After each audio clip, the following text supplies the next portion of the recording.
Les robots tondeuses, c'est tendance, le consommateur est très demandeur. Avant d'opter pour tel ou tel modèle, quelles sont les bonnes questions à se poser?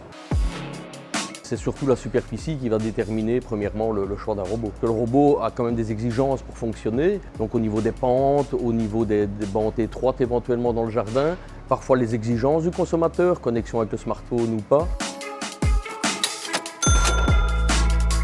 On va évoluer pour les petits terrains jusqu'à 6 arts à partir de 1200 € hors placement, pour aller dans les plus classiques 20-25 arts dans les 2500 €.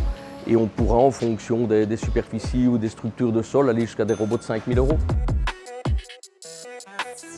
Dans ce magasin, des robots à des prix plus abordables, 479 € jusqu'à 899 €. Mais qu'est-ce qui justifie ces différences de prix?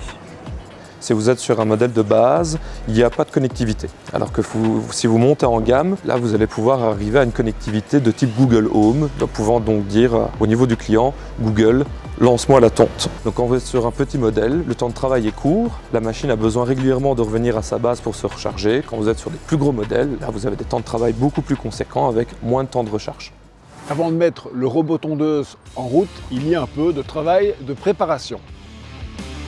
Ici, le but est évidemment d'avoir une station de charge alimentée par courant. Une fois que cette station de charge est alimentée par courant, ça ne suffit pas, il faut un câble pour les robots dits traditionnels, donc un câble qui va faire la périphérie du jardin.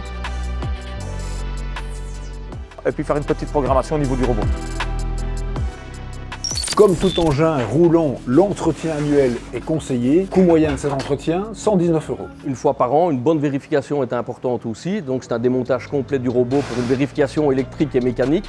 Remplacement des joints d'étanchéité, passage à l'ordinateur pour une mise à jour éventuelle et un test complet. C'est quelque chose qui est conseillé une fois par an. Voilà, vous disposez de tous les éléments pour choisir un robot tondeuse. Il ne reste plus qu'à faire votre choix.